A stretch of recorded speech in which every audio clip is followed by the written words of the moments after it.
ವಿಶೇಷವಾಗಿ ಅವರು ಕಳೆದ ಚುನಾವಣೆಯಲ್ಲಿ 23ರಲ್ಲಿ ಡಿಫೀಟ್ ಆದಮೇಲೆ ಕೂಡ ಆ ಜನರು ಏನು ಪ್ರೀತಿ ತೋರಿಸಿದ್ದಾರೆ, ಆ ಪ್ರೀತಿಗೆ ಮತ್ತು ವಿಶೇಷವಾಗಿ ಮಹಿಳೆಯರು ಯಾವ ಏರಿಯಾದಲ್ಲಿ ಹೋದರೂ ಕೂಡ ಅವ್ರ ಜೊತೆ ದೊಡ್ಡ ಸಂಖ್ಯೆಯಲ್ಲಿ ಬಂದು ಅವ್ರಿಗೆ ಬೆಂಬಲ ಕೊಟ್ಟಿದ್ದರು.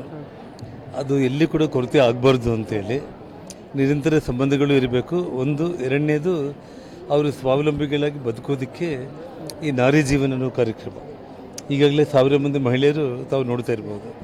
ತಿಂಗಳಿಗೆ 25,000, 50,000, 1 ಲಕ್ಷ ಕೂಡ ದುಡಿಯುವಂಥ ಮಟ್ಟಕ್ಕೆ ಅವರವರಿಗೆ ಆ ಏರಿಯಾಗಳಿಗೆ ಅನುಗುಣವಾಗಿ ರೀಚ್ ಆಗಿದ್ದಾರೆ. ಸೊ ಆ ಕಾರಣಕ್ಕೆ ನಾರಿ ಜೀವನ ಪ್ರಾರಂಭ ಮಾಡಿರುವಂಥದ್ದು. ನೋಡಿ, ಇವಾಗ ಡಿಲಿಮಿಟೇಷನ್ಸ್ ಈ ತಿಂಗಳಾಗುತ್ತೆ. ಯಾಕೆಂದರೆ ಪಕ್ಷಕ್ಕೆ ಬೆಂಬಲ ದೊಡ್ಡ ಪ್ರಮಾಣದಲ್ಲಿ ಇವತ್ತು TMC ಸಂಸದರು BJPಗೆ ಬೆಂಬಲ ಕೊಟ್ಟಿರುವಂಥದ್ದು.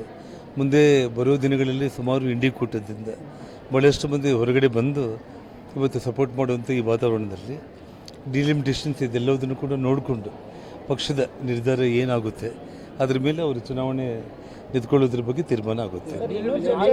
ಅದೇ ಒಂದು ವಿಷಯ ಏನಂತಂದರೆ, ಇವಾಗ ಗಂಗಾವತಿ ಶಾಸಕನಾಗಿ ನಾನು ಯಾವುದೇ ಕಾರಣಕ್ಕೂ ಕೂಡ ಗಂಗಾವತಿ ಬಿಡೋ ಪ್ರಶ್ನೆ ಬರೋದೇ ಇಲ್ಲ. ಒಂದು, ಮತ್ತು ಬಳ್ಳಾರಿ ರಾಜಕಾರಣ ಅನ್ನೋದು ಮಾತ್ರ ಅಲ್ಲ, ಸುಮಾರು ಒಂದು 7-8 ಜಿಲ್ಲೆಗಳಲ್ಲಿ ನಾನು ಓಡಾಡೋದ್ರಿಂದ, ಅಥವಾ ಈವನ್ ಇನ್ಕ್ಲೂಡಿಂಗ್ ಬೆಂಗಳೂರು, ಕೋಲಾರ, ಚಿಕ್ಕಬಳ್ಳಾಪುರದಿಂದ ಹಿಡಿದು ಇಡೀ ರಾಜ್ಯದಲ್ಲಿ ಸುಮಾರು ಜಿಲ್ಲೆಗಳಲ್ಲಿ ನನ್ನಿಂದ ಆ ಅಭ್ಯರ್ಥಿಗಳಿಗೆ ಒಂದು 5,000 ಮತಗಳು ಸಿಗುತ್ತೆ ಅನ್ನುವಂಥ ನಂಬಿಕೆ ಪಕ್ಷಕ್ಕೆ ಇರುವಂಥ ಸಂದರ್ಭದಲ್ಲಿ, ನನಗೂ ವಿಶ್ವಾಸ ಇರೋ ಸಂದರ್ಭದಲ್ಲಿ, ವಿಶೇಷವಾಗಿ ಬಳ್ಳಾರಿ ಅನ್ನೋದು ನನ್ನ ಜನ್ಮಸ್ಥಳ ಮತ್ತು ರಾಜಕೀಯವಾಗಿ ಜನ್ಮ ಕೊಟ್ಟಿರುವಂಥ ಸ್ಥಳ ಕೂಡ ಇದು.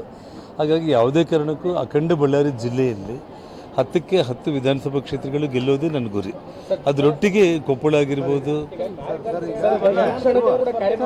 ಸೋಮಶೇಖರ್ ರೆಡ್ಡಿ ಅವರು, ಸೋಮಶೇಖರ್ ರೆಡ್ಡಿ, ಲಕ್ಷ್ಮೀ ಅರುಣ ಇಬ್ಬರು ಕೂಡ ಒಟ್ಟಾಗಿ ಸೇರಿ ಪಕ್ಷಕ್ಕೋಸ್ಕರ ಕೆಲಸ ಮಾಡ್ತಾ ಇದ್ದಾರೆ. ನಮ್ಮಲ್ಲಿ ಯಾವುದೇ ರೀತಿ ಗೊಂದಲ ಇಲ್ಲ. ಮತ್ತು ಸೋಮಶೇಖರ್ ರೆಡ್ಡಿ ಅವರೇ ನಾವು ಕಂಪಲ್ಸರಿಯಾಗಿ ಇವತ್ತು ಸೋಮಶೇಖರ್ ರೆಡ್ಡಿ ಅವ್ರಿಗೋಸ್ಕರ ಲಕ್ಷ್ಮೀ ಅರುಣ ಅವರು ದುಡಿತಾರೆ. ಲಕ್ಷ್ಮೀ ಅರುಣ ಅವರಿಗೆ ಒಂದು ವೇಳೆ ಮಹಿಳಾ ರಿಸರ್ವೇಷನ್ ಆಗುವಂಥ ಸ್ಥಿತಿ ಬಂತು ಅಂದರೆ ಸೋಮಶೇಖರ್ ರೆಡ್ಡಿ ಅವರು ದುಡಿತಾರೆ. ಇಡೀ ಕುಟುಂಬ ನಾವು ಒಂದಾಗಿದ್ದೀವಿ, ಅದರಲ್ಲಿ ಏನೂ ಕನ್ಫ್ಯೂಷನ್ ಇಲ್ಲ. ಸೊ ಬೇರೆ ಕ್ಷೇತ್ರಗಳಲ್ಲಿ ಅಭ್ಯರ್ಥಿಗಳ ಬಗ್ಗೆ ಈಗಿಂದನೇ ನಾವು ಒಂದು ಪ್ರಾಮಾಣಿಕವಾಗಿ ಪ್ರಯತ್ನ ಮಾಡ್ತೀವಿ. ಬಳ್ಳಾರಿ ರೂರಲ್ಲೂ ಇದೆ, ಕಂಪ್ಲಿ ಇದೆ.